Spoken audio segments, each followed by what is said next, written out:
नमस्कार दोस्तों, पंचतंत्र क्लासेज में आपका स्वागत है। मेरा नाम हरिवंश पंडित और आज हम शुरू करने वाले हैं class 9th NCERT book Bihar board प्रश्नावली 1.1। आज से मैंने शुरू किया है। अब धीरे धीरे सारी की सारी वीडियो मैं डालता रहूँगा। तो वीडियो शुरू करने से पहले आप लोग से एक रिक्वेस्ट है कि वीडियो को लाइक कीजिए और चैनल पर नए हो तो चैनल को सब्सक्राइब कीजिए भाई, बहुत आप लोगों का मेहरबानी होगा। तो चलिए, पहला क्वेश्चन है, क्या शून्य एक परिमेय संख्या है?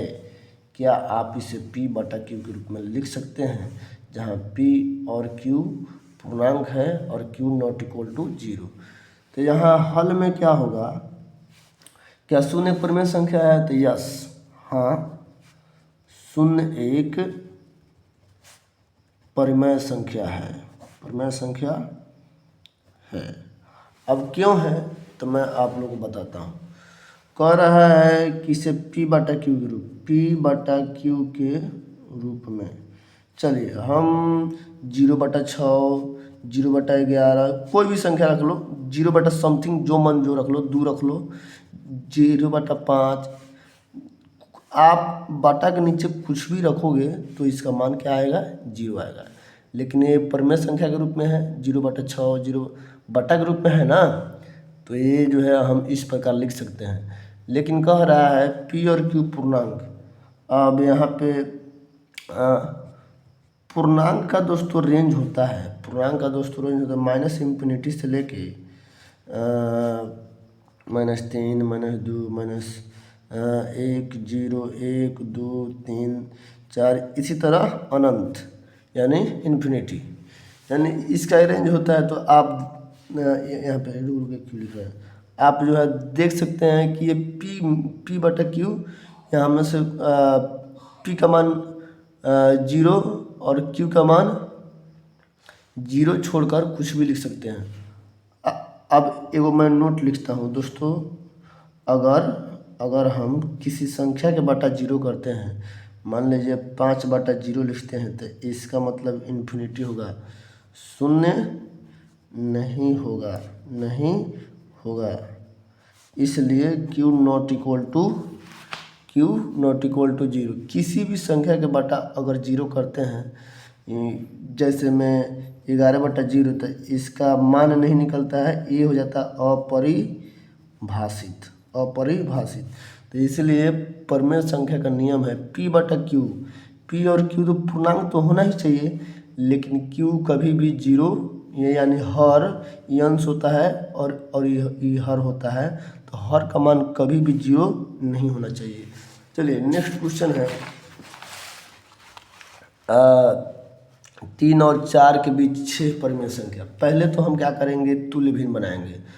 तुल्य भिन्न का मतलब 3 को इस तरीक़ा से लिखे कि वो 3 ही रहे, बट ये दिखने में थोड़ा अलग दिखे। तो पहले कह रहा है 6 परिमेय संख्या, तो हम एक संख्या बढ़ा के यहाँ 3 और 4 के बीच पहले हम इसका तुल्य भिन्न निकालेंगे। तुल्य भिन्न, अब भाई तुल्य भिन्न क्या होता है, अगर 3 में ये 6 कह रहा है ना, तो एक संख्या बढ़ा लीजिए, 7/7 से गुना करेंगे तो कोई फर्क पड़ेगा? नहीं ना पड़ेगा। 3 × 7 = 21/7।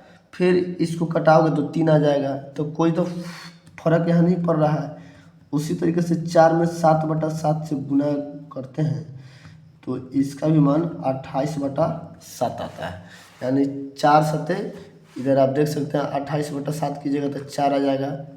तो इस तरीके से तुल्य भिन्न बनाना है, जितना कहेगा एक संख्या बढ़ा कर बनाना है, ठीक है। तो यहाँ पे 6 कह रहा था तो मैंने क्या किया, 7 से बढ़ाया। अब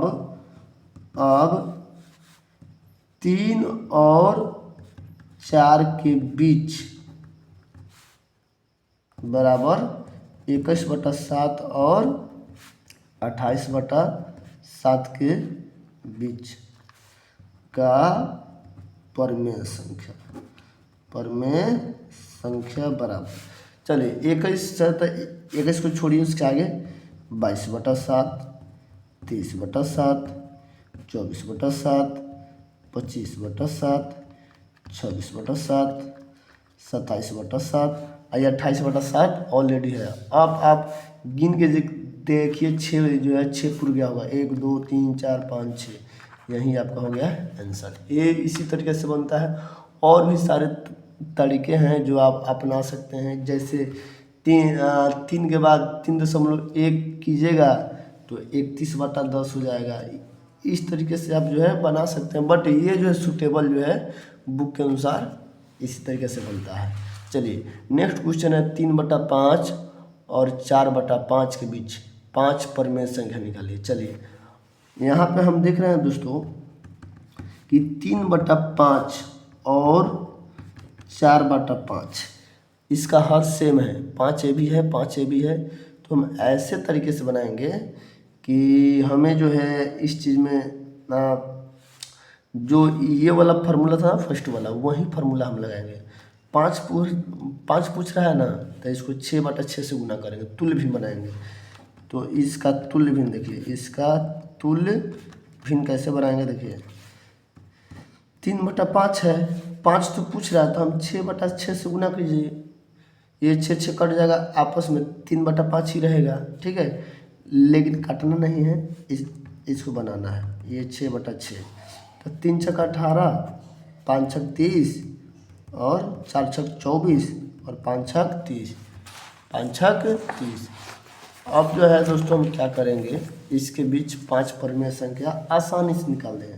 तो यहाँ पे लिखेंगे, इसलिए 3/5 और 4/5 के बीच या 18/30 और 24/30 के बीच 5 परमेय संख्या, 5 परमेय संख्या।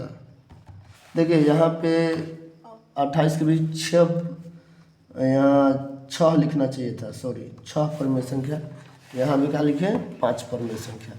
अब चलिए 18 को छोड़िए, 18 के बाद 19/30, 20/30, 21/30, 22/30 और 23/30 और एक खुद जो है 24/30 है।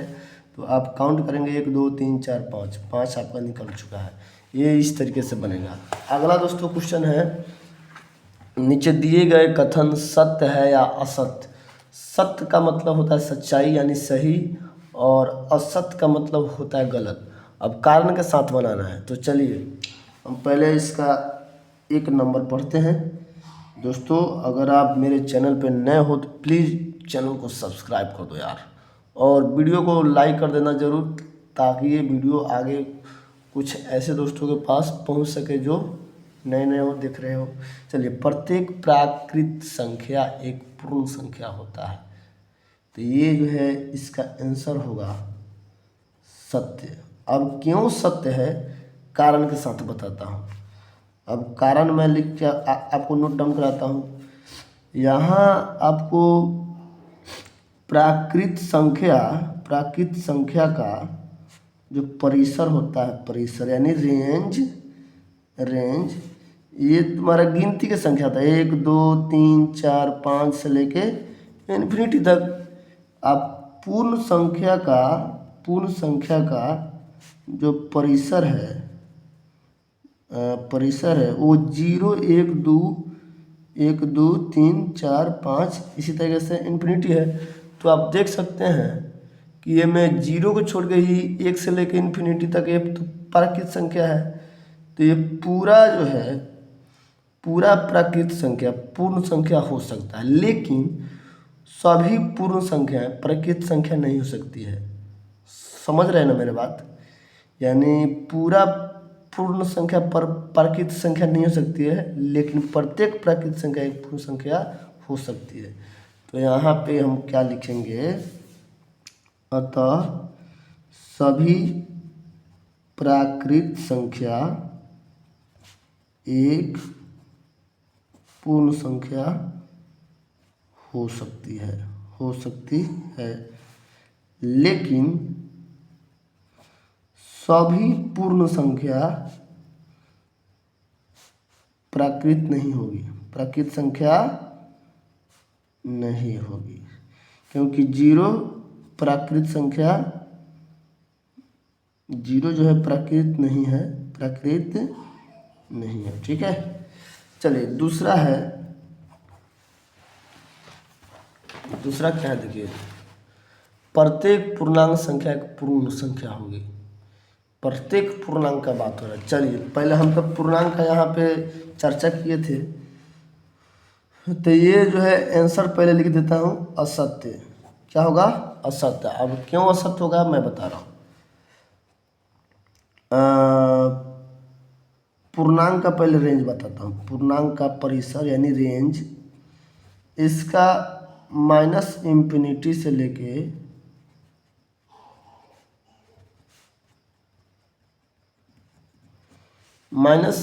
प्लस इंफिनिटी तक होता है। लेकिन पूर्ण संख्या जीरो से स्टार्ट होता है, 1 2 3। तो यहाँ भैया अब यहाँ पे क्या हो रहा है, क्या -1 पूर्ण है? तो आंसर होगा नहीं।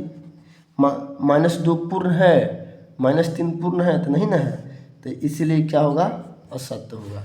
चलिए तीसरा नंबर क्या है?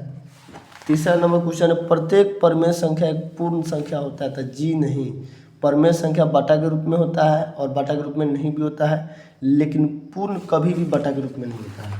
तो इसका भी क्या होगा? असत्य। असत्य। तो यहाँ पे लिखना होगा कैसे, कारण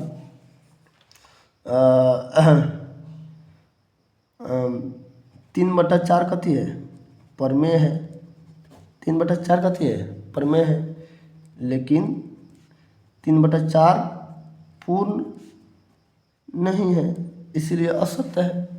चलिए ये जो है अध्याय समाप्त हुआ। इसी के साथ हम आने वाले वीडियो में सेकेंड चैप्टर का प्रश्नावली 1.2 का मैं बनाऊंगा। तो दोस्तों आप लोग से गुजारिश है कि वीडियो को लाइक ज़रूर करना। जय हिंद।